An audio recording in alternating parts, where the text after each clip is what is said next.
It'll help you excel in all aspects of your life. And with that, I wanted to, speaking of Power Packs, introduce to you an incredible group of people who are now, you're going to see their faces come onto screen as they turn their cameras on. First up is Peyton Bieda. There's no doubting that last name. It mirrors my own. But in addition to be a strong-minded, creative, and intelligent young woman, I have the distinct pleasure of calling Peyton my niece. And as her aunt, or ciotci in Polish, it's like winning the niece lottery. I'll tell you that. And at 24, she's a student by day and a writer by night. She is currently studying English and creative writing at Brock University. And one day you will no doubt read her novels and escape into the fictional worlds that she's going to create. Welcome, Pates. Thank you. Next up, we have Phoebe McDougall. And Phoebe's a 25-year-old powerhouse and one of the funniest women I know, literally. She's well known for her quick wit, her spontaneity, her warmth, and occasionally showing up late. But when she does, you're in for a treat. She's a graduate of the Child and Youth Care Development Program at Ryerson University and now Toronto Metropolitan University. And she presently lives in the Big Apple, right? New York City. She's worked in childcare support, helping families in and around Manhattan. And like many young women her age, she's defining what her future path will look like, which she'll share with us. And next up, we have Sarah Kennedy. So Sarah Kennedy for Prime Minister is what comes to mind when I think of this young woman, because she will electrify you with not only her positive energy and her clever mind. At the ripe old age of 19, she's in her second year at McGill, studying economics and social entrepreneurship, no small feat. She has her hands in everything from organizing orientation week to being on consulting exec forums to playing varsity badminton and, of course, studying. She hails from Vancouver, is the youngest of two sisters. And I am pleased to say that she's an incoming employee to our wonderful BMO family, where she will join us as an intern this summer in our Data and Analytics Center of Excellence. Couldn't be happier to have you, Sarah. And Mike Drysdale. So Mike is, I would say, a BMO centerpiece. And having been in our organization for over 20 years as the Managing Director of Channel and Customer Analytics across the North American Personal and Business Bank, Mike is known to be warm and smart and people-oriented and an exceptional analytics leader. And I've had the privilege of working with Mike throughout my entire time as BMO. And as the only man on this panel, you might wonder, like, what perspective can he bring to the conversation? And as a father of 4 children, he brings a very unique perspective of what it's like to raise 4 kids in today's world, to honor their choices, to navigate the expectations of the changing world around us. And you're going to hear that from him. Welcome, Mike. And finally, Natalie Scott. Natalie puts the human in human resources. She's known for her empathetic, people-centered approach, for sure, and a level of diplomacy that a diplomat would envy. And I watch and learn from her every day. And for solving tough business issues with grace. By day, she's Chief Human Resources Officer for the Canadian Personal Bank at BMO, WAM, and all enterprise functions. And by night, she's the mother of 2 young women. And I call that a real full plate. Welcome to all of you, and thank you so much for being part of the panel and being willing to share your perspectives. And, you know, as you can see from this panel, that we've got both sides of the equation, right? All ends of the spectrum, from parents to the daughters and teens of young women. And with that diversity, buckle up, like, because we're in for a ride here and an interesting conversation and a broad slate of perspectives, I'd say. And wherever you sit, be it a parent yourself, a thriving young woman, an aunt, a ciotci, a friend, a sister, a leader of women, you'll benefit from hearing these unique perspectives. So here we go. Mike, firstly, kudos to you, let me just say, for your bravery in joining this session, right? It's not easy in a sea of women to be the only male on the screen. I know you have a powerful and unique story to share. So tell us a little bit about your family. Awesome. Thanks so much for having me, Lori. I have, many of you know, I have 4 kids aged 8 to 15. Like their parents, they all have a love of the arts and the sciences, but they're all unique in their own ways. All of our kids were born biologically female. Our oldest 2 kids now go by the names Owen and Sol. They identify as male and they use the pronouns he, him. Our youngest 2 kids, Katie and Willa, are still kind of figuring out who they are and how they identify. So between life and school and activities, it's a busy household, to say the least. Yeah, I can just imagine. And, Mike, I gotta say, like, the circle that we've created here is all about bringing together community. And you've seen and talked about the importance of that and support. But it's made your story and knowing you has made me kind of rethink the definition, honestly, of this community. And I realized that in trying to create a custom content for women, that kind of like I would say my own circle needed to be redefined. So thanks for broadening my horizons on that one. Because yours is truly what I'll just say is like a modern day family, but I can imagine that it can be tough too. And so I wanted to understand what it feels like for you as a parent to experience these changes and explore it with your kids. I imagine it doesn't come without some struggle. Yeah, absolutely. Like as a parent, it's sort of easy to think like, was it something I said or did, or how we raised them? And I was also sort of worried, how are my parents going to react? They're older. Would they be supportive? Would they kind of roll their eyes at this? At the same time, I realized that for my kids, this transition is probably the most important thing in their life right now, and so it's tough for them. It was Soul, actually, my second born, who came up first, and encouraged my oldest child to come out as well, who was honestly afraid that we would stop loving them. So it's painful, right? And later we learned that through research, suicide rates for trans teens, especially trans boys, are quite a bit higher than the baseline suicide rate. So the weight of like those facts against the struggles that I would have, puts things into perspective for me. Fortunately, our families like adapted completely. We 100% support our kids on the journey which they're on, and like normal teens, they continue to have struggles, but we're 100% supportive of them as they go forward in their journey. It speaks volumes about you as an individual to put all of those things aside and just love candidly, which is what I hear you saying. So thank you for that. And I'm going to turn to Phoebe for a moment. So many of us women strive to find our kind of zen and relax, and myself included. I find like there's an inherent vibration in me, and there's a real art, I would just say, to just honestly to chilling and rolling with the punches.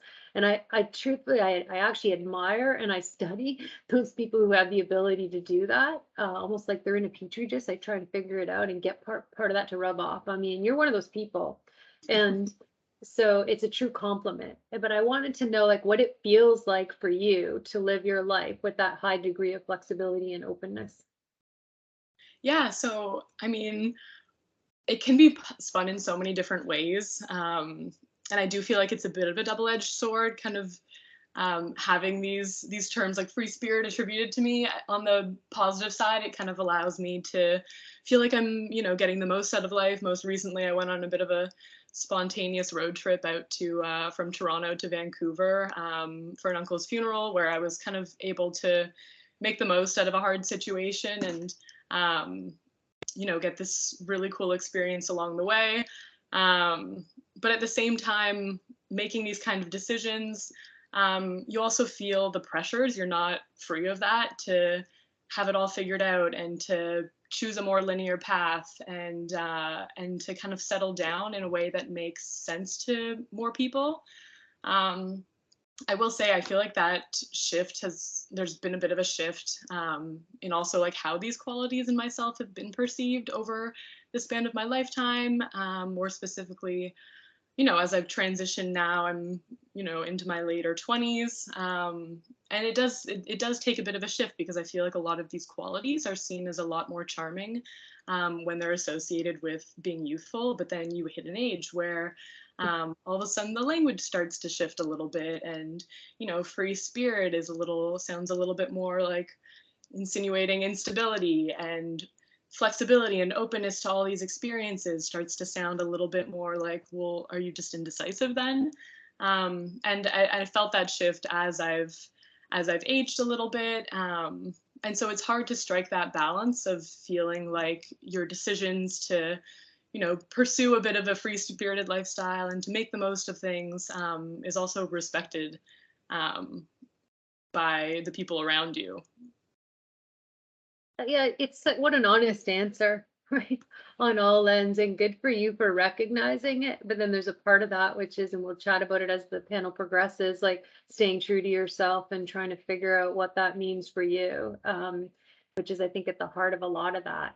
And so thanks for having the courage to admit it. And I think the truth is the more structured strive for freedom, and then the free occasionally want a bit of structure. So it's like always the way. It's like this kind of greener grass syndrome, I'll call it, right? I'll stay with the theme of freedom and choice for a moment. And Peyton, I know you took a short hiatus from your schooling at 20 and now returned at 24. And talk to us, because it's not an uncommon thing, but like why you felt you needed to take the break. What did it teach you? And how do you feel now returning to school? Yeah, so I was lucky to receive a full scholarship to Guelph Humber for media studies. Guelph Humber is a university and a college.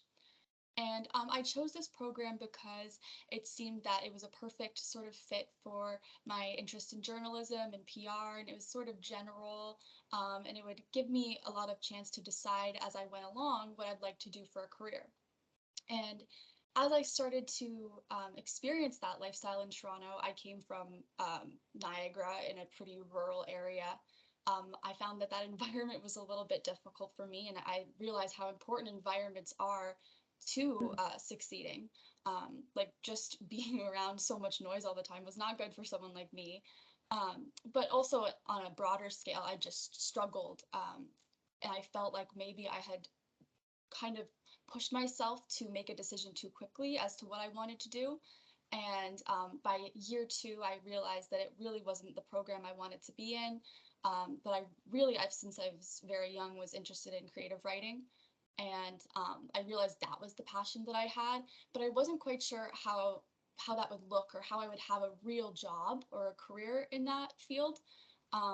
So I ended up leaving, and I spent 4 years kind of dabbling in lots of different things. I'm a very creative person, so I thought, I'll just give myself that time. But what was funny, and what Phoebe kind of said, is there's an external pressure. I felt the internal pressure and the insecurity of not necessarily being where I wanted to be, but also people put you like when you've had a full scholarship and then you end up leaving that, people look at you like, gosh, what is she doing? Does she have a plan? Like, is she just a dropout? All those things kind of swirl in your head and other people's heads. They say it in interesting ways. But I ended up taking that time, and I mean, I really did believe that I would figure it out. And eventually, it's funny, I ended up working in marketing. So my schooling at GH was very conducive to that. It was really helpful. Funnily enough, it wasn't how I expected it to work out, but it did actually come full circle and help me a lot. And now I'm actually at Brock for creative writing, and it's a much better fit, and I'm so much happier. And I realized that the success that I thought I would have, or the linear life I thought I would have at 18, it's just not the way that life works, and I'm not going to beat myself up about it because I'm really happy with where I am now and the experience that I had. Yeah, and good on you for being just aware at all stages, aware of the environment, aware of the people, aware of like just being open and aware and listening, right? Like tuning in and going, well, this just ain't working. Like, on so many levels for me, it takes a lot of courage. Firstly, it takes a lot of self-awareness. And secondly, it takes a lot of courage. So good for you for knowing that, what you want and what you don't want equally. And believing in yourself, and we've talked about that in this program, is really the key here. And just speaking about that, Sarah, I know you are this overachieving, positive young woman who's very glasses half full, and I just like, where does it come from? Yeah, absolutely. I think what Peyton was saying is that your environment has a big influence on you. And I think I was lucky enough growing up to have a very positive and supportive environment. My parents were always really good at giving me a choice, and they told me I could do whatever I wanted to, and they never really restricted me, which I think is really important. And on top of that, they loved me no matter what I did. My mom was also really good growing up about helping me recognize my privilege, and she made me know how lucky I was to live the life I did and how some people were not as privileged as us. And I think that recognition really helped me be positive, because when something bad would happen, you just think, okay, what, someone has it so much worse on the big scale of life, and so I can keep going if someone else can. On the other side, I also grew up with really great coaches. My badminton coach in particular was awesome, and especially when you're with your teachers and your coaches and your parents so much growing up, it's so important to have those solid people. And my badminton coach, Ram, I spent like 6 to 9 hours a week with him from ages like I'd say I started training it more intensely when I was 8. So around that age group, which is a small or young age, you're really growing at that point. And I remember we had Wisdom Wednesdays where we'd spend the first 30 minutes of practice and we would talk about our goals. And we'd have goals that were achievable, goals that were kind of mid-range, and goals that were shooting for the stars. And I think having that goal setting from a really young age really prompted me to look at my future and think, where do I want to be in 2, 5, 10 years, and how can I get there? And it just taught me to work really hard. And on top of that, I think when you're motivating people, there's obviously the factors of intrinsic motivation and extrinsic motivation. So having that sense of choice and sense of meaningfulness growing up, just with the support I was surrounded by, really gave me a good stepping stool to have a positive and optimistic outlook on life. Yeah, good for you. Yeah, and I know your mom, and I get it, right? I get where that fuel comes from. She's a wonderful human being, so shout out to Lucy. And you know, it's good, it's awesome footing what you've described, but you got it from multiple places, right? It was coming around you, this kind of community of support, which we all, I mean, I think we want that ourselves, and we want it for all young women. And I know you have a passion for math, right? And math and finance and numbers, and so too do many of the women on the line. And we've done those sessions on STEM, and we've heard through ElleExcel like just how tough it is, right, to navigate a career in STEM. STEM, for those of you that don't know, science, technology, engineering, and math. And to believe that you can do it up against some steep odds, let's face it. But what prompts you to want to pursue it, and what scares you, and what do you tell yourself in the process of that pursuit about your own limits? Yeah, I mean, in terms of why I pursue it because it's what I love doing. And out of all the things I studied and even throughout high school, I just really loved working with the numbers. It felt like a puzzle and it felt so rewarding. And so that's why I do it. I do it because I enjoy doing it. And surely it comes with hard work, it comes with fear, but I think I've recognized that challenge is so important in life to help grow and progress yourself. And so you kind of just have to look at it and think, you know what, this is scary. This is something that might not be easy for me to do, but if I can get through it, then look what that shows. And so that's kind of why I did it. And in terms of fear, obviously STEM, very male dominated discipline. And so it is scary at times. I mean, especially being a university student, you're in the classroom, you hear the boys speak up and say their answers, and you think, oh my gosh, they're so confident, they know what they're talking about. And you kind of have to step back and think, you know what, so do I. Even if I'm not speaking up right now, I know the answer he just said too. And that's not always the case, but you just have to kind of put it into perspective and really believe in yourself. In terms of my own limits, I think I've really had to work on that a lot, just because it can be very discouraging with that fear and with seeing these men around you and how confident they are. And I think with my limits, I've had to be a lot kinder with myself. You know, if I don't do so well in a quiz or a test that I thought I would, I've really had to work on being okay with that and recognizing that it's okay to make mistakes. And this will teach me, what do I have to do next time? How can I work harder towards that? And just being okay with challenging yourself and taking on those mistakes and growing from them. Yeah, you guys are, you can, hopefully you can see the chat thread, but you're feeling the love, but like the level of self-awareness, the level of resilience and just determination to make change and forge your own path is so high. All of you that where the heck were you when I was 20? Yeah, I had a phone, we'd have been friends for sure. But there's a lot in there, a lot of great advice. And I'm going to pivot a little bit and chat with Natalie. And I know not in your professional life, you help a lot of women, help people, period, but certainly women navigate their career choices and all of the pitfalls along the way. And you've seen us, I would say, at our best, and then sometimes like, you know, at not our best. And so what's true for you about the reality of women today at work, and like, what do you see? And also, how do you port that into how you raise your own girls to excel? Thanks, Lori. And I'm actually quite humbled being a part of this panel. I do want to share a little bit about me as a parent. And so I have 20 years experience now. I'm the proud mom of 2 strong young women. And the life lesson that I carry with me is that the best of intentions, the very best of intentions, doesn't always have a good outcome.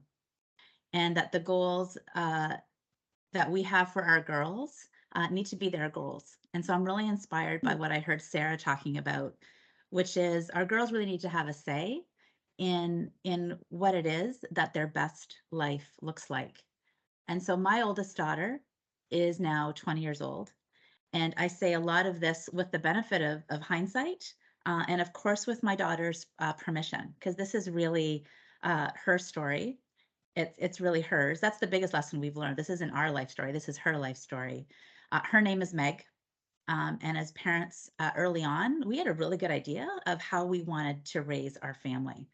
And our recipe for success was based on what we knew growing up and what we learned as young people, as teenagers, as people going through high school. And our recipe and what we remembered was do well in school. Athletics builds character and confidence. Don't quit. Finish the job. Suck it up. Power through. And by the way, we love you. So that was kind of our lived and learned experience. And so we were just so happy as parents when our daughter Meg turned out to be this great little athlete. And she made not one, but 2 rep sports teams. And so every night and every weekend was spent on the road, at the pool, at a basketball tournament. And it's as though that's what gave our life purpose, was this life that we'd built around our daughter. And so as adults, our friend group became the parents of Meg's teammates, and we spent all of our time together. And we loved this life that we had built for Meg.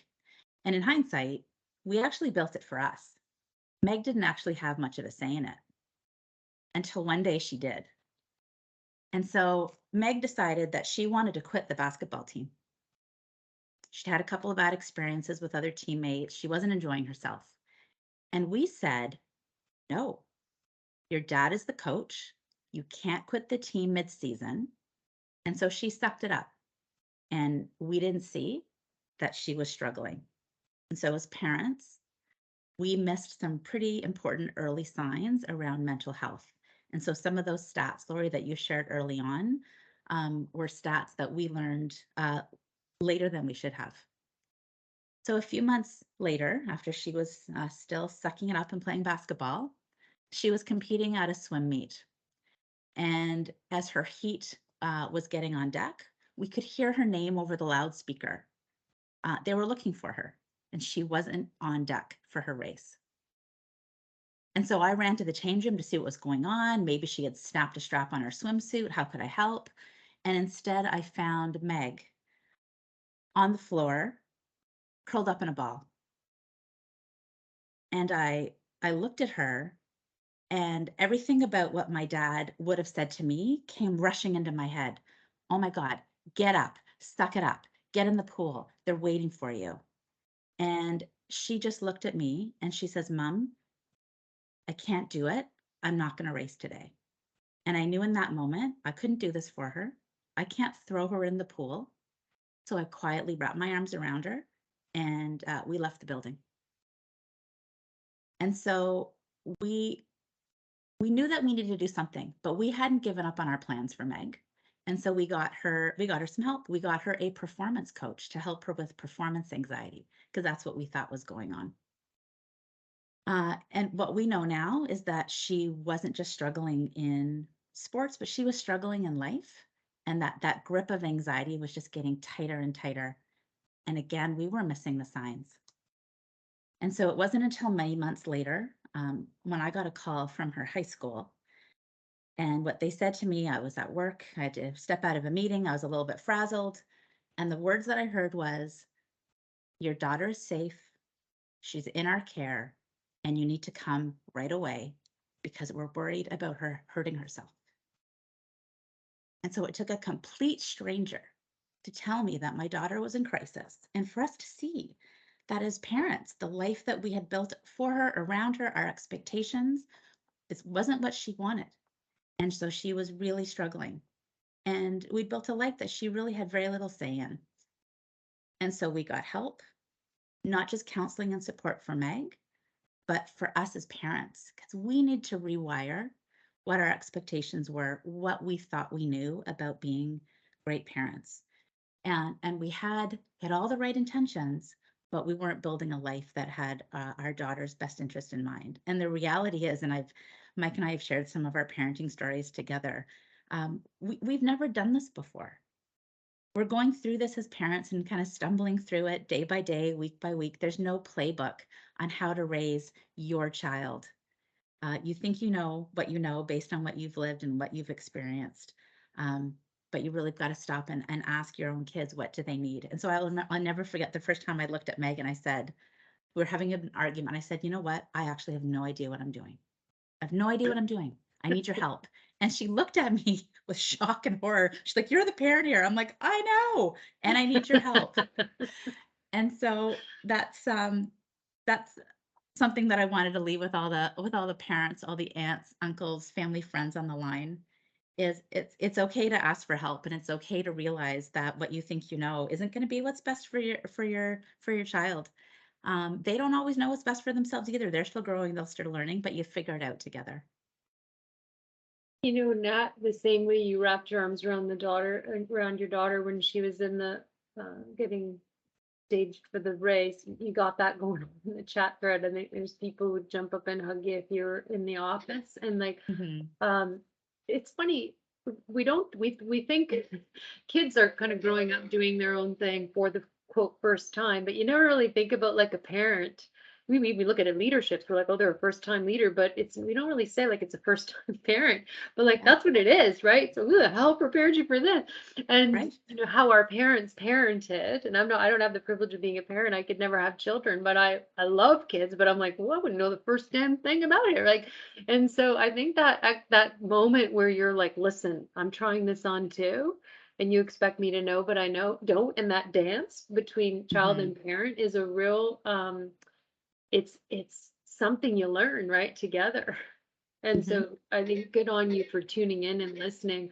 I was kind of welled up actually in the middle of that, kind of swallowed up into your story, so I forgot I'm supposed to ask a question. So I'm going to give you a moment. And for Mike, you know, the undercurrent of a lot of what we're talking about here, all of you actually, is this idea of choice, right? It's like, I have a choice, respect my choice.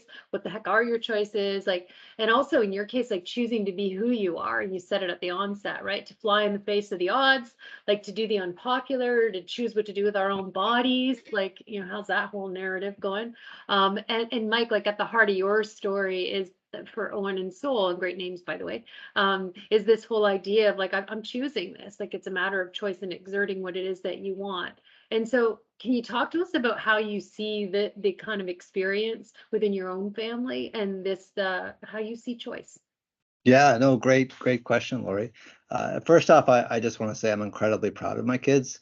I think back to my teenage years, and like if I was in a similar situation that they're in, I don't know if I could have come out and faced reality the way they have. So I'd say I'm stunned by my kids every day. At the core, this is about them. This is about them and their choice to be themselves in ways that make sense to themselves. So for both Owen and Soul, sometimes they express themselves in a more male way, and sometimes they express themselves in a more female way. And like that is totally cool and okay, and we think it's great. It's, as a parent, sometimes you sort of want to take over, right? And so it's not for us to tell them how to be who they are or how to be trans. This is about them and them being true to themselves. So that, when I think about choice, I think that's how I can honor their choices. Yeah, what wisdom, right? And it takes strength, both of you, you know, with yourself and your wife, whom I know, and it's just that's a lot, right? It's to be a united front, but also a support structure for each other in the process of supporting what it is that your kids want and their choices. And I'm going to just pivot here for a moment and say, like, the word choice, right, can be double-edged sword. Like, truly, it's like on one end it feels liberating, and you've made, you know, these endless freedoms and choices. And you know, if I'm a bit too honest, like the undercurrent of choice, like for women, has this air of expectation in it, right? It's like, well, like you're free to choose, of course, but within the subset of these societal expectations and in the subset of what we as parents or aunts and whatever might think, you know, the choice, like kind of with conditions, would be the way I would characterize it. And I see that in our work lives, like, and in our personal lives. And like, Phoebe, talk to us about the pressures that you feel to make choice and meet the expectations of those around you? And Sarah, I'm going to ask you the same thing. Yeah, so I think, I mean, kind of as we navigate life, we all are guilty of both projecting our own expectations onto other people, and then as a result, also internalizing other people's projections. So I recently came off of a family reunion where a lot of people coming together for the first time as we head into the holiday season. You know, you're getting back together with people you haven't seen in a while.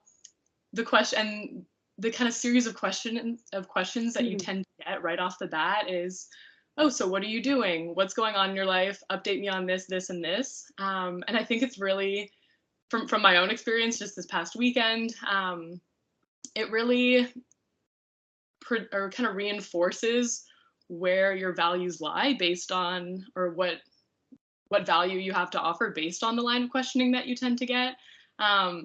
I think we can all relate to, oh, hi, nice to meet you. My name's Phoebe. So what do you do? And that's the first question that people ask you, what do you do? And you just know that the answer that they're looking for is not, well, I make myself a nice cup of coffee in the morning. That's a big swipe left. Go on a nature walk, because it makes me feel in touch with the, that's not what people are looking for. They're looking for concrete, quantifiable accomplishments or some sort of career plan that you have or path that you're on. And so I really just think that these questions and the expectation of what your answers should be can really reinforce these pressures. And it can be kind of hard to navigate when, there's so much choice, and oftentimes we don't come into the line of questioning with all the answers or what feels like a perfectly linear path that we're on right now. And so it can be hard to kind of navigate that and to figure out how to process these expectations, but also while, finding our own fulfillment in our own lives and managing those expectations that other people have of us. Yeah, really, really well said. And Sarah, on your end of the spectrum, as you kind of start your career, what does that plethora of choice look like to you? Is it hopeful, inspiring? Is it daunting? Or is it have at it, world, here I'm coming? Yeah, absolutely. I mean, I think being in university, I have a whole life ahead of me. I have so many opportunities and choices that I have to make. And I think, Lori, you're so right to say that this idea of choice is so two-sided. On one side, I feel, okay, yeah, I do have a choice. I can do what I want to do if I put my mind to it, and I can kind of choose this path. But on the other end, there's this path that's a bit more restricted that women are kind of expected to follow. And you're expected to graduate university, get a job, have kids, get married, do all these things that might not look so cookie cutter for everyone. Not everyone wants the same thing. I know personally there's a lot of things I want to accomplish in life, and I've kind of recognized that maybe that cookie cutter path isn't for me, and that's okay. And life takes you on a lot of different journeys, and I'm ready to tackle it with this idea of choice, and also at the same time trying to be aware of what my choice looks like compared to what society's might, and just trying to navigate that as a young woman. It's so funny because it doesn't end right with age. I joke because I've got a neighbor who comes up across the street when I'm in my garden, and he'll always see me out there, and he goes, "Let me get so you live here, just you, by yourself?" And then, but he asks me the same question every time he strolls down the street. So let me get this straight. I'm like, "Yep, I'm still here." Nothing's changed. Well, does nobody want to come? I'm like, yeah, okay, you're here. I choose to be here. It's my house, right? You got to laugh, right? It doesn't end, right? As the years pass, let me say. And I'm going to just stay with you for a moment, Sarah. But one of the things that was interesting, the comment that you made to me over lunch at my place, is that it was regarding your perspective, speaking of men and boys and boyfriends and all the rest. And I wondered if you could just share it unblemished with this crowd. Yeah, absolutely. Well, it's funny what Phoebe said about those questions, those set questions you find at family gatherings, and I find one of them always happens to be, "Oh, do you have a boyfriend?" or anyone in your life? And even my mom, when she calls me, always asks. I'm like, "No, Mom, not yet." And so my kind of perspective on it has just been that I've recognized how busy my life is at the moment and how much I have on my plate and how many things I want to accomplish too, and how much my life might change and how many different places I'm going to be in over the course of the next few years. And I think managing family and friend relationships is already so time consuming that I just don't think it would be fair to have a partner at the moment because I don't think I'd be able to give them 100% of my time or my commitment even.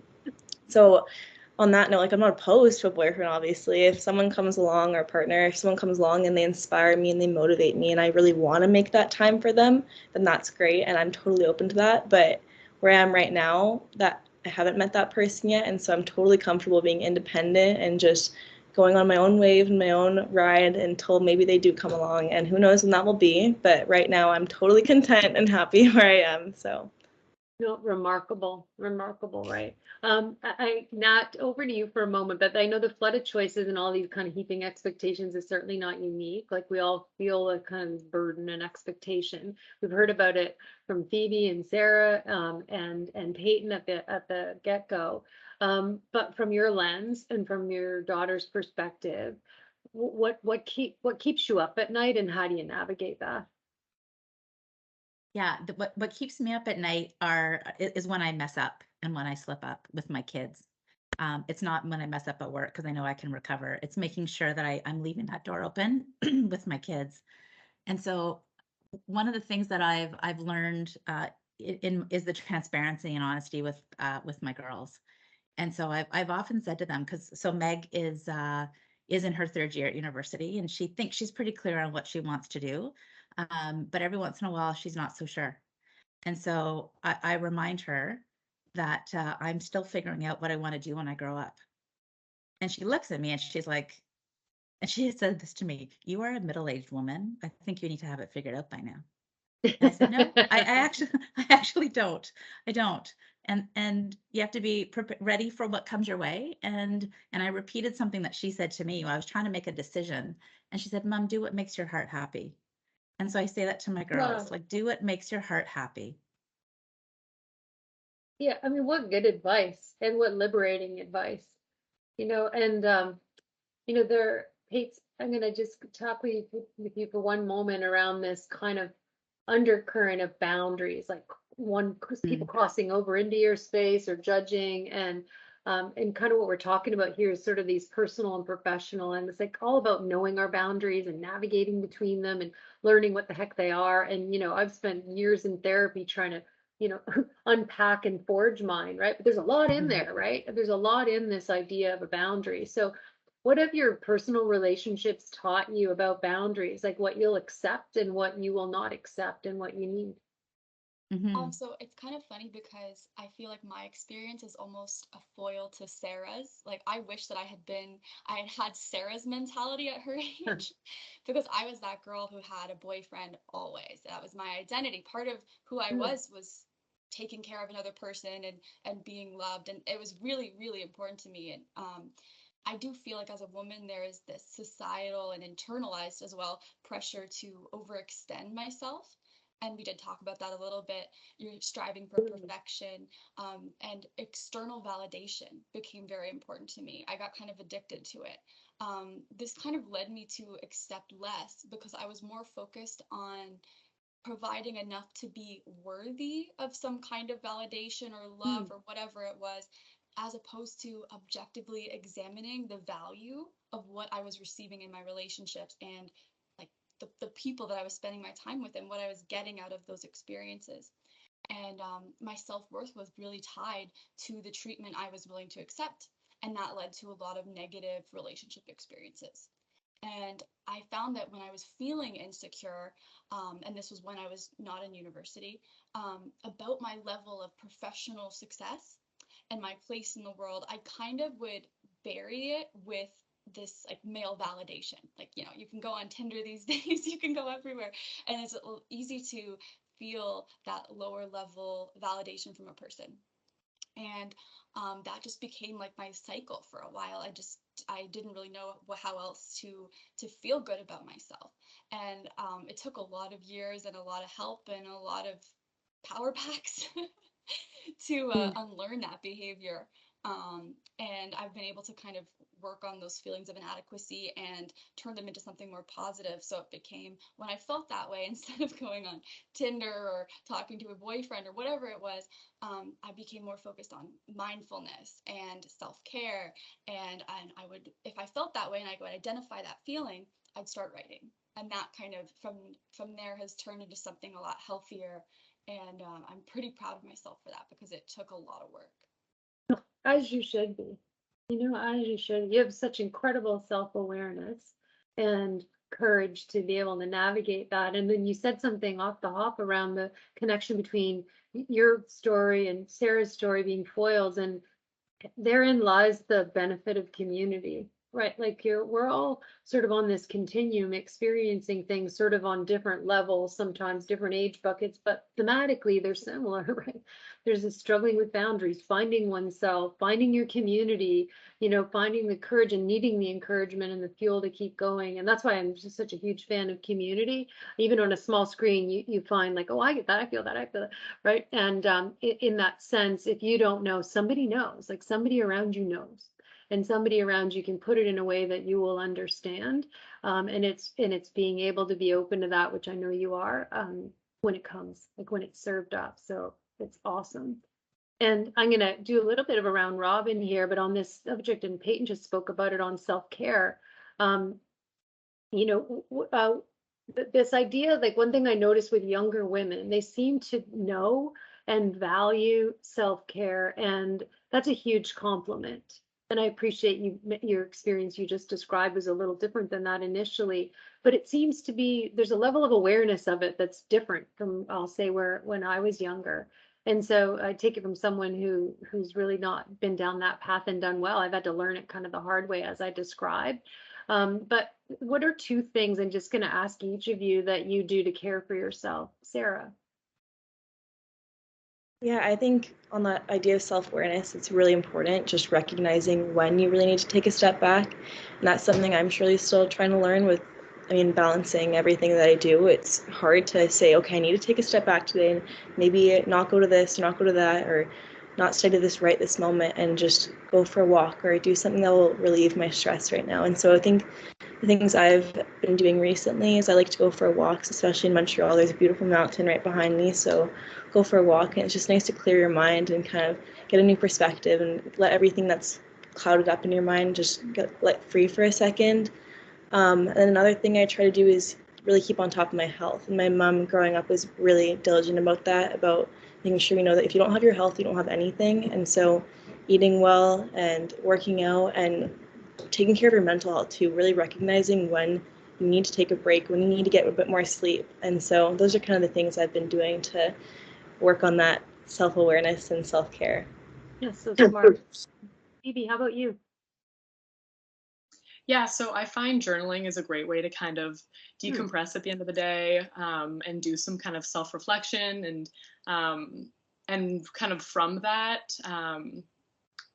I've also started setting more boundaries in my life with, I think it's so easy to be all consumed by the fact that you have a phone, and access to anyone that you need access to, at a moment's notice.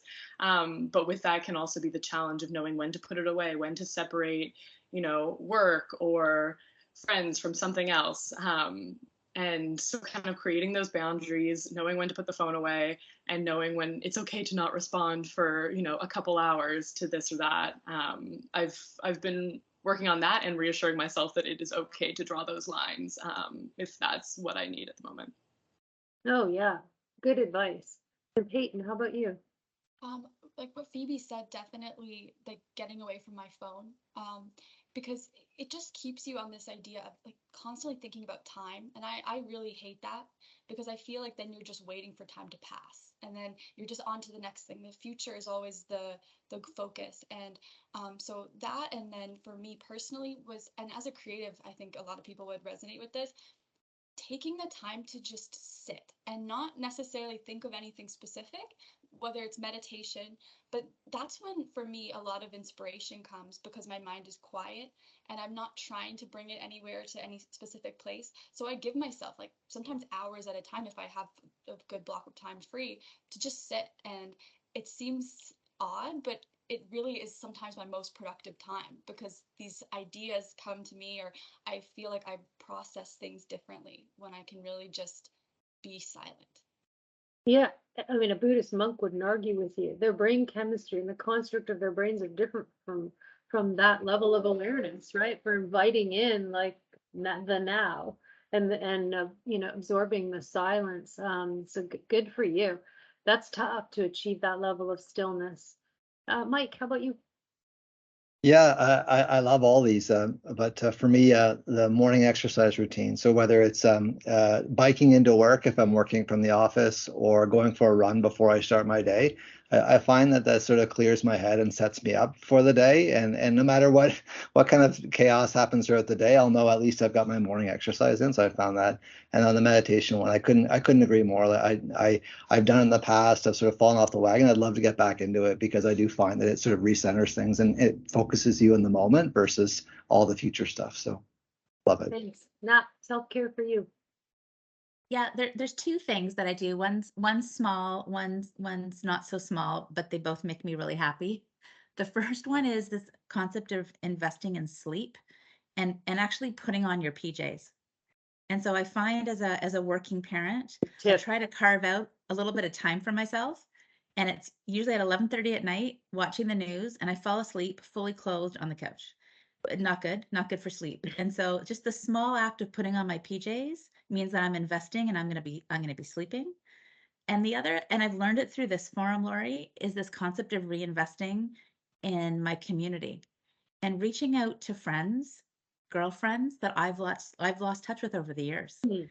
And so it takes a little bit of effort, and sometimes I'll be honest, it takes a little bit of swallowing my pride. But each time, like I'm welcomed with open arms, and we pick right back up where we were 5, 10, 15 years ago. And so reinvesting in your own community, everyone's busy. There's a lot of grace and forgiveness in reaching out to someone you haven't been keeping in touch with. Oh yeah, awesome advice. Like I live in my pajamas, so I'm all in on the pajama advice. And in terms of the community, you know what? A good friend will forgive and understand that we're all in flux and take the lifeline that's extended or the olive branch. And Mike, you know what? I'm gonna pick up on some of what's in the thread, and there's an awful lot of interest in your story, and to be honest, just some curiosity, right? And I have to be honest here that, you know, while I try really my best, we work together, so I really try to like put the right language in play, but I honestly, I fumble with it. The he, the him, the she, the descriptor, like I don't even know what to say. And sometimes I avoid saying it altogether because I feel like I'm gonna bugger it up and offend somebody unintentionally. And so can you just kind of coach us through that and the political attunement so you can kind of elevate our collective understanding about what's acceptable? Yeah, no, it's a great question. I was getting that little bit of that vibe from the chat too. But the first thing I'd say is we can't always get it right, and our kids don't expect us to always get it right. I laugh when my mom would always tell me that, you know, she grew up in a four kid household as well with three brothers, and you know her mom would mislabel her as one of her brothers all the time, and she used to think that was funny being the only girl in the house.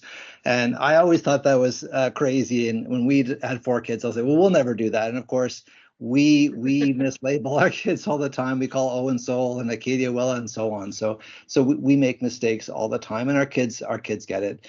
Our kids also get that, you know, my parents are pushing 80 and they're gonna make mistakes, but the love is there, and so they know that they know the love is there. So they're given grace. On the flip side, where there's bullying and where there's, you know, people making fun of kids, that's where it's hard, right? And so that hasn't happened, fortunately, much for our kids, but it has happened, and it's devastating to see when it happens. So I mean, fortunately, you know, we rally around our kids and support them. My piece of advice would just be to just ask, don't assume. That's why I put the pronouns in my signature, not because people are going to mix me up, but because I just want to show my support. And so I think if you show grace and you show, you know, that you're willing to support and just be authentic with people, they'll get it.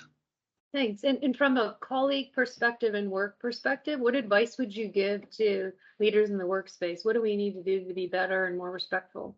Yeah, I think honestly, it's just being open, and not. I think sometimes our society sort of wants us to have a perfect answer, but being open to listen and to learn and to grow and know that there's change there. Sounds so good. Hey, Nat, what do you hope for as a parent? What do you want your children to believe and know for sure, you know, and is it different from one child to the next? I love sayings, and so I often remind my kids that there's only one you, that I'm here to guide, they get to decide, and that they don't have to have it all figured out, and they get to change their mind, and that's okay. And at the end of the day, the only person that they really have to answer to is themselves. They get a lot of different opinions thrown their way. They have listen, I have a 15-year-old in high school, and every 2 minutes I feel like she's taking a photo of herself and sending it somewhere, and they're like, she's just so hyper connected. And so like at the end of the day, she just needs to be really comfortable in her own quiet mind, that she's who she wants to be. They get to decide, no one else. You know, it's a hard thing, right? Because I think we come from a control-based society where there's expectations, and that idea that I put it in the chat, like you made a comment there, I'm here to guide, you're here to decide. It's not like lifting your hands up like, have at it, world, let it blow you around like a kite, but it's like a conscious choice where it's like, okay, you're in the driver's seat, and whatever tools you've got in you, I trust you're gonna leverage them. And it's like a hope that it works out. But it's got to be scary, right? To do that.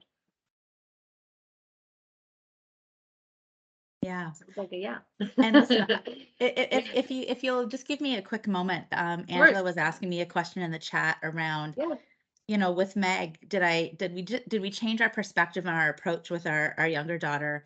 100%. So Nadia is 5 years younger, and her learned experience is watching her older sister and watching all that went on with her older sister. And remember, as we were schlepping from city to city on tournaments and swim meets, she was along for the ride. And so we actually have the benefit of, my husband has an awful analogy. He talks about the analogy of a pancake. When you're making pancakes, the first one is, the second one turns out a little bit better. I'm like, oh, please don't say that out loud in front of our kids. And so we absolutely learned to adjust our approach, and no two kids are alike, right? So my second is, her middle name is Anne, and she thought that was just so basic of us. And so she has officially changed her middle name to Awesome. So whenever she's asked for her signature now, she puts Awesome in her signature. And so we're doing our best to follow her lead and just raise, again, confident kids who will find their place in this world. So again, we learn as we go. That is awesome. I think I'm going to rebrand. Yeah, and I just want to ask, like, this women's circle is all around bringing community together for support. So share with us, if you could, Sarah, like, who's your power pack? Who's your community of support from a people perspective? When I think of my power pack, I think of, first and foremost, my family. They're always there for you. I can always rely on them when I need to. And I think it's amazing how your power pack can kind of shift and grow, but also stay very consistent. Like, I have friends back home I still stay in touch with and who I still reach out to. And I think that's really important to keep those connections, because they're friends I've known for years now and I know I can trust. And even if we're in different cities, it doesn't mean anything. And of course, my friends here at school and all of my roommates and everyone I'm surrounded by. And when I think of my power pack too, I just think of my friends and my family that uplift me and who I'm inspired by, who I know I can go to when I have an idea or a problem or just need someone to talk to. So yeah, smart. Thanks. Phoebe, how about you?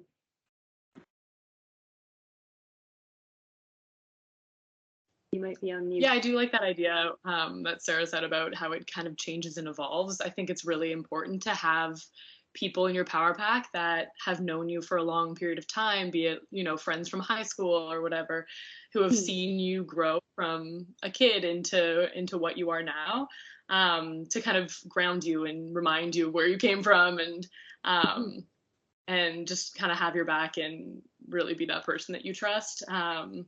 For me, my sister, she's blazed her own career and she offers great advice in that regard. And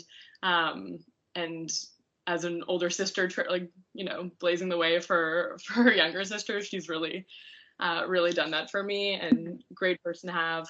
And then I think it's important to kind of also find people wherever you are in life, new people that relate to your experiences as you're living them, and people that you can be open and honest about what you're struggling with, and finding that commonality to, remind yourselves that it's okay to be where you are and that other people are experiencing the same things that you are. So it's important to kind of have a little bit of everything in my mind. And I think I've been able to hold on to that. It is, right? It's a mixed bag, in a way, a mixed cocktail of support. Peyton, how about you? Well, I think my Chachi Lori would know. I have a very female-centric family. I would almost say it's more female-led than male-led. Like, it's not traditional in that sense. The women speak more. The women control everything. They're the ones who make the plans. They're the ones who have the say. The men are just kind of there. They're just sitting there quiet. They're fine with it. It's all good. So I think that has really shown me that I can have a voice. So I have no problem speaking up about pretty much anything in any situation because I've seen that. And so I'm really blessed to have that in my life. And then also just seeing different versions of success and different versions of, not necessarily abiding by the gender roles of society, but also choosing, if there's traditional things that you enjoy that are more feminine or more masculine, whatever it is, those are all great and they're all versions of success. It doesn't have to look the same way. Oh, so sweet. I just love your debates. Mike, how about you? Your power pack? Yeah, for me, my older, like Phoebe, my older sister as well. So she was incredibly feisty as a teenager, and I see some of that feistiness in my teen kids, and I was in awe of her confidence. She's now a strong female executive herself in another male-dominated industry, which is railroading. So she's someone who, busted through the status quo, and I just look to her for whenever I need advice and support. So she's been great. Our three oldest kids are also in therapy, so and we think of it as sort of almost like a coach, right? So not like, hey, there's something wrong, go to therapy. Go to therapy because you're learning about yourself and you're talking about different things. So the therapists have been incredible for our kids, and so I'd say for us, those are our two power packs. Awesome, thanks. Nat, for you. My power pack includes some of these old and dear friends that I'm reaching back out to who know me sometimes better than I know myself. And then the other power pack are the parents of my kids' friends, because they're kind of the unofficial eyes and ears when my kids are at their place, or when their kids are talking about what happened at school and my kid's name gets mentioned. And so it's kind of good to have those eyes and ears in the community that can also get together over, a beverage and just share stories, and again, figure out what we're doing right, what we're doing wrong, and what are we seeing show up in our kids, and how do we adjust along the way. Very, very smart. Thank you for that. And, I'm going to pick on Sarah, Phoebe, and Peyton on this one, but who do you look to? And it could be a person in the media, it could be someone you know, or an idea of someone you know, but who do you look to as a woman to define what's possible? Who is that, Sarah? You know what? I don't think there's necessarily one person I think to, just because when I think of like my North Star person, I think if there's only one, then it would seem much further away. Whereas when there's a bunch of women around me who I see who are successful and doing amazing things, it feels so much more close to home, and it feels like I can really get there. And so people I think of, my grandma, first of all, she was a single mom growing up, and she just showed me so much resilience, and how she raised my dad and my aunt and uncle so well, and just how much love they have for life was really beautiful. Another person I think of is Gabby. She runs my consulting club I'm in, and she is just so strong and powerful, and I love hearing her speak at all of our meetings, just because she has so much power and is such a leader. So I love seeing her. And Lori, I know this is cheesy, but I also think of you just because of the circle you've created and life you've lived and the challenges you've overcome. As a young woman, it's very inspiring. So kudos to you. Gosh, my dear. Thank you for that. Phoebe. Yeah, so again, I feel like it can't just be limited to one person. I feel like we're so much more than just one dimension to us. And so it's important to find someone that, kind of inspires you career-wise. My sister being one person for me, finding someone else who inspires you in terms of the kind of personal life you want to create for yourself, or, like all those kind of different aspects that we want to we want to strive for in all different areas of our lives. And my best friend, she's insanely driven, and so for me, like, she's the person that when I really need like a fire to be lit under me, like, she's my go-to girl for that. And then I have another good friend of mine who is the queen of self-care, and so when I need some inspiration for that, I draw upon everything that she has to offer for that.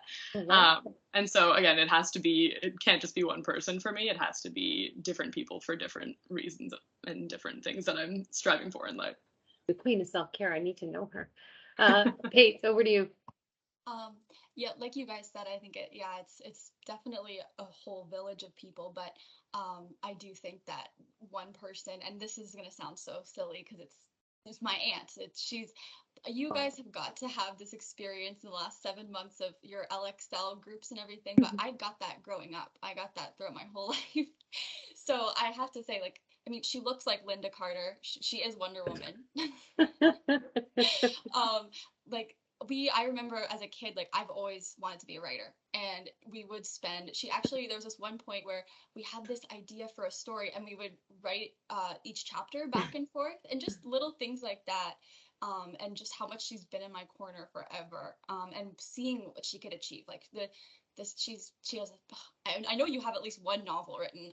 Maybe there's more. There probably are. So that in itself is like crazy to me, the way that she has had such professional success, but also has these really rich hobbies, like her baking and her cooking and her painting. You should see her paintings. Like, you wouldn't think that someone who does so much in their life could still be a freaking amazing painter.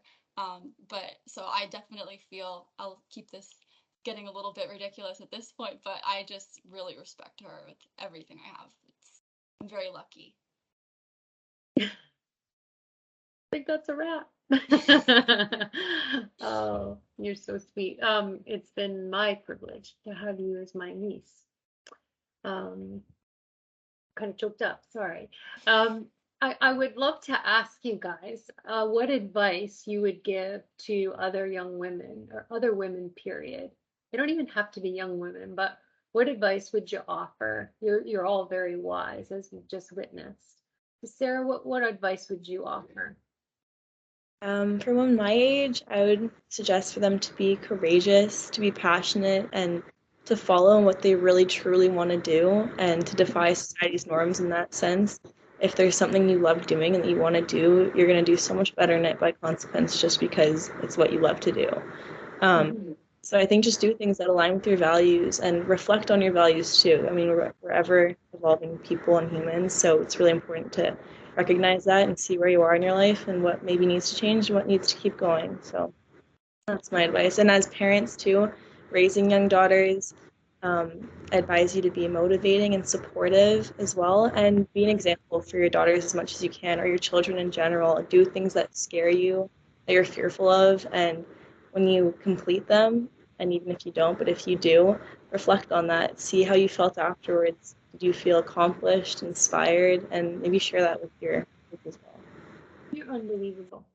Unbelievable. Phoebe, give us advice. Give us the My goods. biggest takeaway, is to maybe let go of the pressures of following a linear path in life, and to also just know that it's okay to do something a little different, and to not always have the perfect answers to the questions, the kind of line of questioning that you get when sharing with people in your life what is going on for you.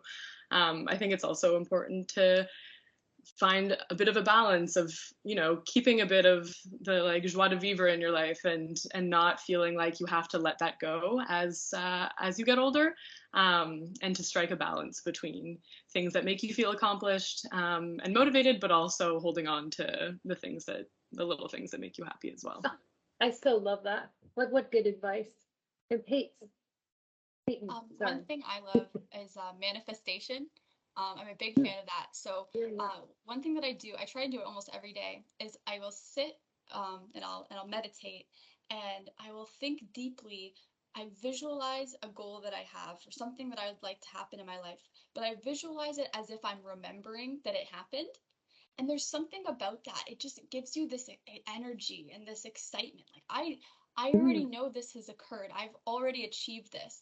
So it's not a matter of is it going to happen, but it's how is that going to happen? How is that process going to occur?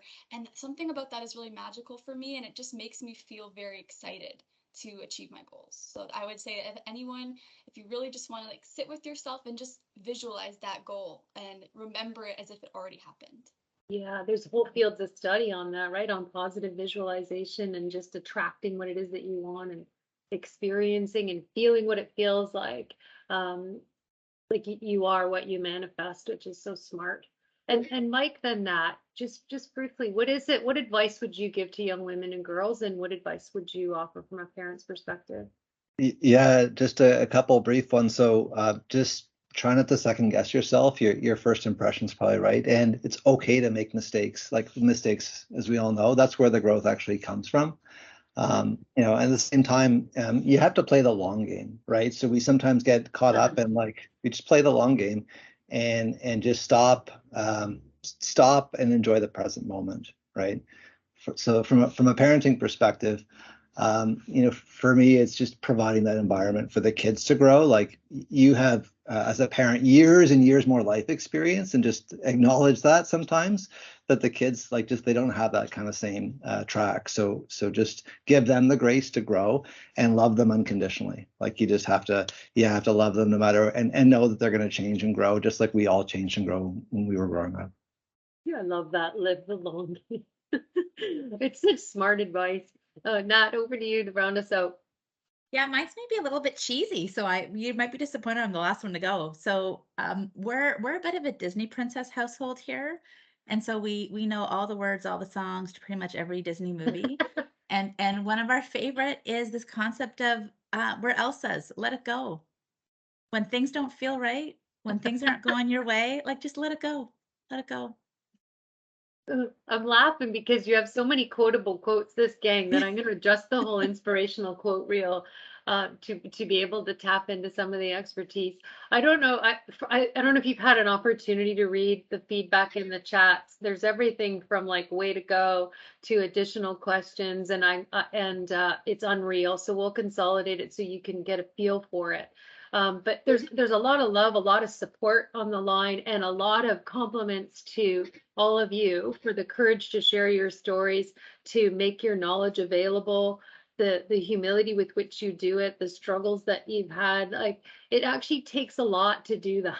It really does take a lot to do that, to tip your hand and go, look it, like I'm really struggling, or I struggled, and here's how I've gotten through it.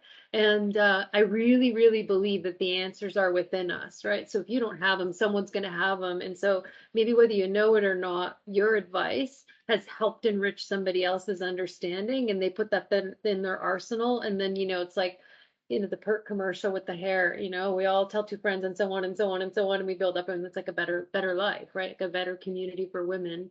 So it's bigger than a panel, like it's bigger than a Friday afternoon, like my last meeting of the day. It matters, like what you're sharing matters, right? It helps us create a more sensitive society. It helps us raise stronger girls. And there's a quote that I put in the thread around, I raise my girls to breathe fire, which I freaking love. I mean, each of you said it in one way, shape, or form. It's like you're unstoppable, right? But I started off the conversation by saying, like, indeed, from a self-confidence perspective, we don't always feel that way. Like living inside of that body, being that girl, however feisty they come out the other end or on a burst on a given day, that rumination and self-doubt is very, very real, right? And the anchoring and the writing of that when we go adrift is everything to be able to keep us as a group connected and thriving and excelling. And so thank you tremendously for your guidance and making all your insights available to us. And those questions I didn't get to in the thread, we'll answer them for you and send out the pearls of wisdom as we usually do. There's lots of quotable quotes on this one, so thanks so much. You can get a privilege, grab a drink, go off camera, and I'm going to pivot a little bit onto our nutritional wellness segment.